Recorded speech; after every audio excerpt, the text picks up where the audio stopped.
everybody. I'm Sari van Poelje. I'm a TSTA in the organizational field, and I'm an EMCC master coach. And I'm delighted to celebrate the 40th year anniversary of Intact Academy together with my friend and very good colleague, Victoria Baskerville.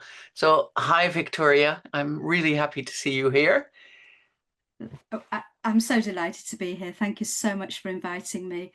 We've known each other for a long time, and I'm absolutely delighted to celebrate your 40 years, which I can't believe it's 40 years. I know, I feel 25 still. Yeah, There you go.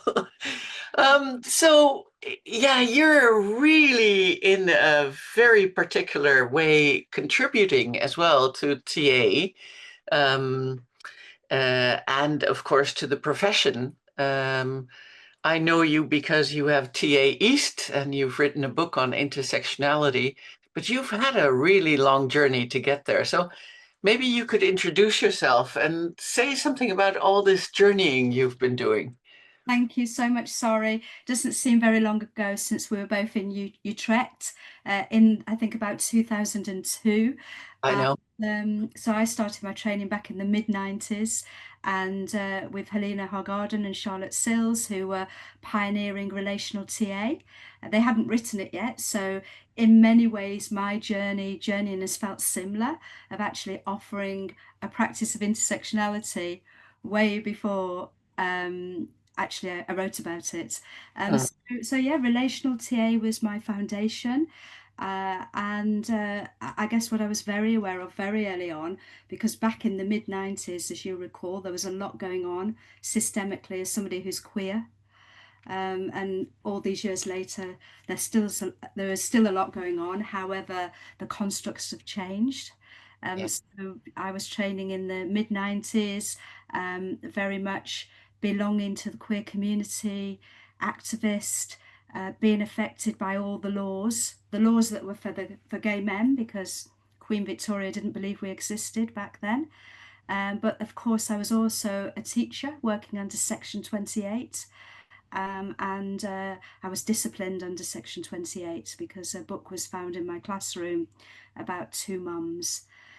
So it was quite tough, actually, looking like a Yeah. lesbian, teaching in a multi-diverse borough, but with these clauses that Margaret Thatcher brought in, and going into an institute that, while it had a queer base in terms of our colleagues that came from South Africa and began the Metanoia Institute, it also was very normative, the theories back then, uh, Mm. that influenced by the laws, I guess. Yeah. So, you work in the United Kingdom context, but this place is really Intact Academy is worldwide. So many people don't know what Clause 28 is or what intersectionality is even. So maybe you can take us through that. Yes, of course. So Clause 28 was a law that began in the 80s, right through, I think it was to the early 2000, which was about in education not being able to talk about lesbian and gay and gender and sexual identities, that you couldn't promote it in schools. So that was obviously quite difficult in my late 20s, when I was coming out as a young teacher, and actually to be very careful that I wasn't to mention anything around my identity in the space. I think in a way that was the beginning, sorry, of probably my activism, Yeah. because it comes out of lived experience, doesn't it? It's not just something that we decide to do, it's in response to feeling marginalized. And oppressed. Yeah. So that's always been in my blood, in my DNA. And I think there's many stories of that I could tell. So intersectionality is something that I came across many years later, even though Crenshaw in 1989 coined the idea of intersectionality. Mhm. So she was a lawyer, an American lawyer, and what she noticed is how people were treated differently in court depending on their social and cultural identities. So she noticed that women, cis women who were also black, maybe also intersected with working class, had a very different experience in court to how people who might be white, and middle class, say. And so she developed this model of intersectionality, which is about overlapping circles to really highlight discrimination and oppression, but also to highlight privilege, so multiple marginalization, multiple privilege, but also that many of us sit in between and hold both. Mm. So that was 1989. I didn't hear about that back in 1989. It was decades later. But I think what happened is once I started to think about how do we invite in more voices, because I set up TA East really in response to this normative construct of, Mm. of psychotherapy and of transactional analysis and of relational transactional analysis, that it has in it that normative center. Can you And can you explain that? So what did you experience? Give an example. so I guess the experience would be that many of the theories, even if we think about our diagrams, they come from a very individualistic construct. They're, Mm. so they're binaried in terms of there's often two people. It's not of a collective lens. So if we think about the script matrix, for example, it's very much come from a heteronormative model. Yeah. Even more recently, I see people writing mother and father and son and daughter. So there's no sense of any queer dynamic in there in terms of two mums, two dads, no sense of a collective in terms of maybe mother, grandmother, auntie, village, no sense of poly in terms of partners, in terms Mm. of queer relationship, multiple partners. So there was something about the lens, and I don't think back then, sorry, I would have articulated it. Just what I noticed is that in the rooms it was predominantly white. Yes. Rooms it was And it predominantly still is. Yeah. and predominantly heterosexual, and predominantly gendered in terms of binary cis, which I wouldn't have the language then, but it was a noticing. And I think particularly, sorry, as I came from working in an East London borough that was so progressive, even though we had this law, everybody was represented in those spaces, in Hmm. terms of sexuality, in terms of heritage, in terms of race, in terms of I guess class was more of a working class sense. So there was something that I felt I was working as a therapist in a relational way in this very intense one-to-one usual relationship, and yet outside I was an activist. In a Um, very diverse culture. But yeah, it is very strange because I joined TA because it was so radical. yeah, This is so I joined in 1981. Um, and I was very much a rebel at heart with multiple intersectionalities as well. And I thought, well, this is fantastic because really TA started as a group psychotherapy to change society. It came from radical psychiatry. And I know for a fact, because I was there as well many times, San Francisco, the seminars were completely mixed. So really, people walked in from the street. It was many races, many sexualities, many genders. So the people that taught me were actually much more radical than the generation afterwards, who tried to categorize everything and accredit everything, really. Um, that's so it's you're one generation after me, and you already see this normalization, like heteronormalization within TA and white and middle class. But it didn't start that way. No, absolutely. And it's interesting because I started my journey being in a cathexis group that I was in for 9 years, Yeah. in East London. And that's what took me to train to be a transactional analyst. It was about the group context, it was about Yes. the radical roots, it was about the political. And yes, I think that in my journeying that I lost sight in that experience of the political within transactional analysis psychotherapy. And I think that for me, TA East has been about a return to the radical, Yes. been about a returning to the roots. So how does that manifest itself in your training programs or the way you teach and supervise? So right at the beginning of TA East, what was my first sense that is that I didn't want to create another white institute. Yeah. And of course, that is problematic and interesting and challenging as somebody who's white. However, I also didn't want to create an institute which was about race. That's why intersectionality has been so important, that all the differences that sit within us and between us. And so when I began looking, where don't you find a psychotherapist? Because there was something about psychotherapy was attracting predominantly white people. Mm. Yes, of course, there are people of color and black people and brown people and non-white people in, you know, in the UK, but actually absolutely within a minority within the larger white context.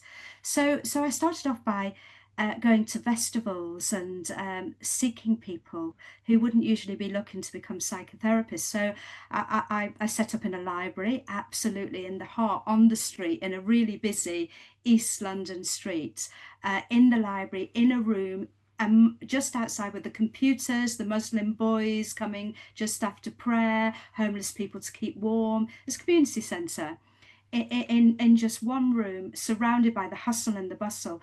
And to find people, like I say, I got myself involved in art trails, in art events, in music festivals, in festivals around Windrush, whatever, libraries, doing library events, to really invite to grow it from the community. And Mhm. and the first cohort, sorry, was just so moving because absolutely everybody you could imagine represented showed up, 18 people in the library in community. Wow. And it was really about being in creating a community. And one of my Muslim student colleagues said, we're creating a village. And there was a real sense of that. And there was a real sense of how do we flatten the power in terms of that this is a collective space, that we're all responsible and co-creating and also journeying. And to begin, that was a very exciting time, and it was thinking about the social, the cultural, the political, and also the historical context that we resided in. And in the library we did get interruptions, and you know, sometimes people would say, oh, is it boundaried enough, you know, coming from this very relational, is it boundaried enough? But also these were people who were adults in adult being educated, and there was something about welcoming the interruptions at times and the disturbance which brought the social, the cultural and the political in. So, you know, in the morning we'd meet homeless people sleeping, people without homes sleeping in the doorways. They would be challenging me, how come we can't come? Mm. I would come out of the room and there'd be people in the sitting at the computers and asking to come in. And then I was thinking, gosh, so I think that I'm challenging privilege, but actually there has to be privilege to be here. So then you know, that moved to more psychoeducation, more free events, more thinking of, we put the fees as low as we could. We offered bursaries, we offered installments. Mm. And then, sorry, there was the theory. There was the theory then. I found myself apologizing. I'm sorry, this is an individualistic model. Yeah, it's heteronormative. Yes, it's binary gendered. And I had to think about how we're going to evolve the theory, how we're going to deconstruct it and reconstruct it through an intersectional lens. And intersectionality, I don't know how that ever arrived in, but somehow I found and it found me to Yeah. for, you know, all the different. Something was relighted almost in this work Yeah. because you heard the term many years before. Yeah, so it was the lived experience, because of course intersectionality was a lived experience way before it was a term that Crenshaw wrote about in Yes. 89. And there were people like, then what I started to draw on was activists, so civil rights activists and scholars and poets like Audre Lorde, like Bell Hooks, like Baldwin, more modern people like Stacey N. Chin, who were really pushing the boundaries of theoretical thinking, critical race studies, gender studies, critical disability studies. And so not Crenshaw, sorry, Lorde said, she talked about her many selfhoods. Yes. She said, I am a woman, I am a feminist, I am black, I am lesbian, I am a poet, I am a mother, I am an Yeah. activist. And she described those as her concert of voices. And so that really spoke to me. And she talked about she'd go into the white community as a feminist and be othered for being black. should go into the Black community as a lesbian and be othered for being a lesbian. And so that started to really come in terms of understanding all those intersectional differences, identities that sit within ourselves that are also in conflict with each other. There's this sense that we've got all of that going on in ourselves, as well as what is then happening to us relationally. What part of myself am I bringing now? Like, I can talk about queer with you because I feel safe, but in other encounters I might attempt to cut off that part. Yeah. It's almost like at some point, Burns' ego state theory, there was another ego state theory that went on in Canada as well, Federn and stuff like that. But there was another branch that led to voice dialogue. And what you're speaking about is almost like voice dialogue, because they don't do three ego states. They do, we have many voices and we have to find, there's conflict between the voices and we have to find a way to talk to each other and create a whole identity in some ways. I can't wait to go and read that. Yeah, it's fantastic. It's very popular here in Holland as well, the voice dialogue theory, but I'll send it to you. Yeah, so what does that mean for TA, really? So when you take, for instance, a theory around ego states, and it's been reduced because it wasn't that way in the beginning, but it's been reduced parent, adult, child. Well, that's what it's been. There's been quite a lot since then, but I think that what I mean is, since I'm talking about the beginning of Yeah. library, is I had then felt that I had a responsibility to develop a frame that met the people in the room that I was inviting in. And that's when I developed in 2022 my transcultural ego state model, which actually invited lots of ego states within ego states, but also this idea that research says that we hold in our body 14 generations. So this idea that actually not only are we in the room with all those multiple identities intrapsychically and interpersonally, but also we've got all these ancestors that we hold in our DNA. So this sense that how many people are actually in the room here, my lineage of my race, my lineage of my queerness, my lineage of my class in my DNA. And so that's why I developed the transcultural model, to really account for all those selves and then how they intersect psychically. And then that brought me to the idea of what you've just talked about, which was dialogue. How do we dialogue? Not about difference out there, because when I was training, it was all about work with other cultures or work with difference. This idea of that everybody has a mono one culture, and actually we have many, many, many. And so I then started to draw on Anton Hart's work. He talks about radical openness and non-defended dialogue, and this idea that we all have preconceptions of who the other is, and how are we curious, and how do we give up to our own, in a way, side and defense, and profoundly hear the other's experience and experiences. So yes, we've been practicing radical openness and non-defended dialogue. It's a challenge. It's about the difference between us, as well as, of course, the sameness and the connections and the non-defense, particularly around themes of race. That becomes probably one of the most challenging because of the existence of racism, of course.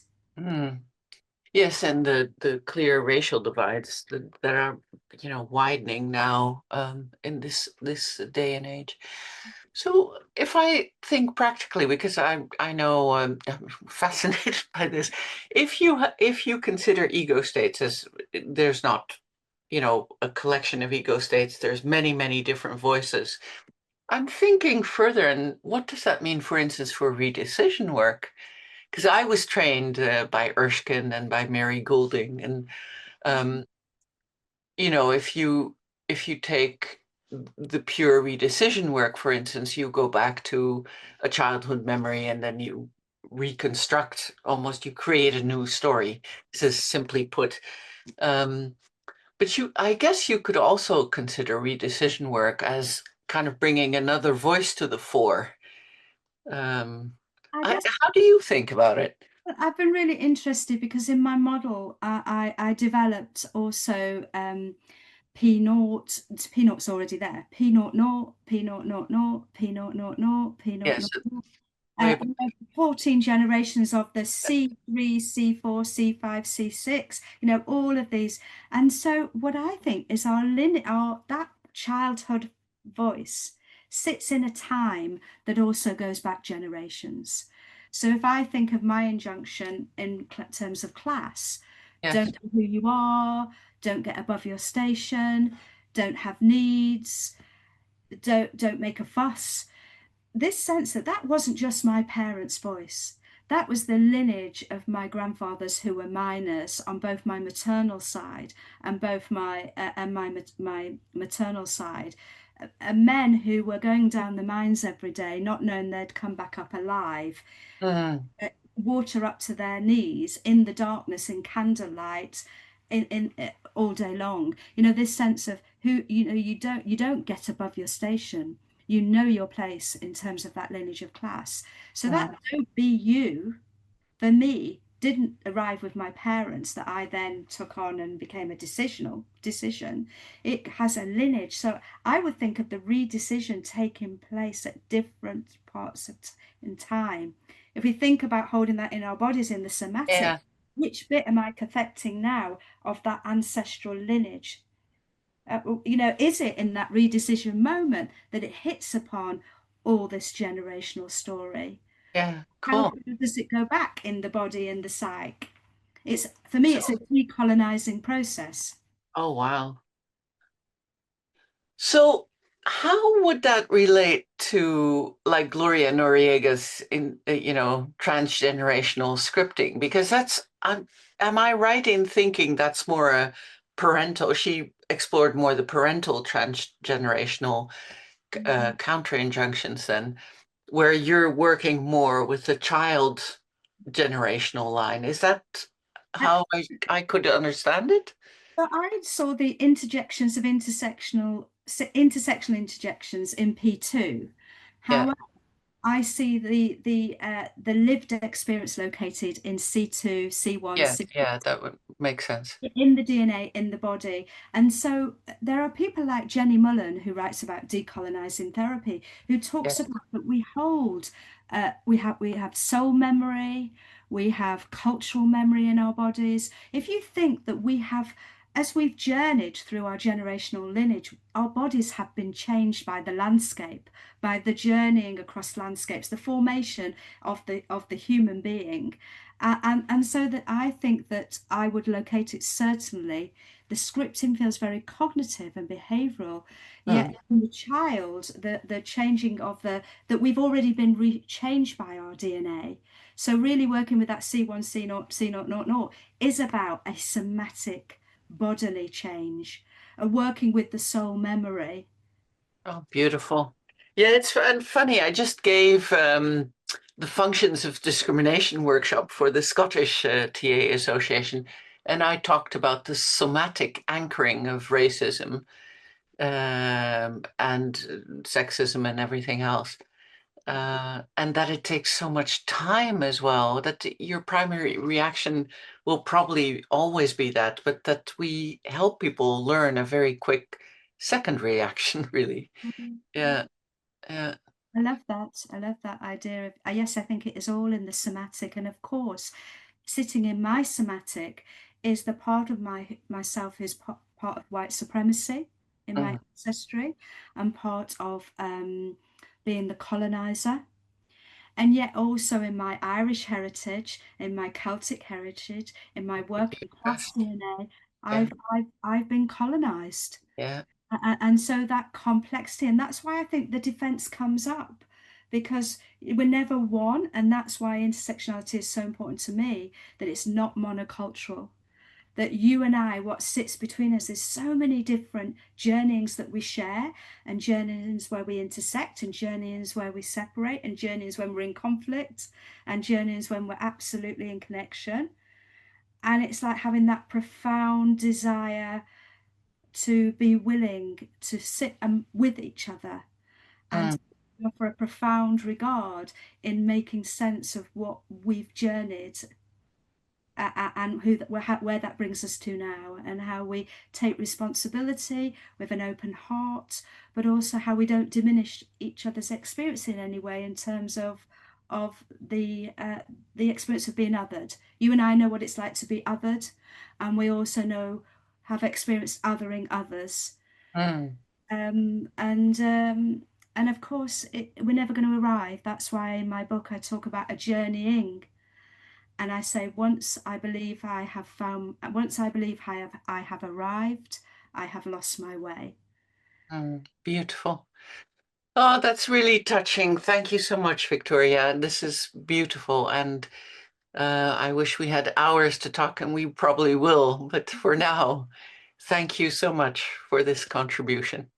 Well, thank you very much for being with me, and journeying with me for the last short period of time, and Short we'll period of time. Okay.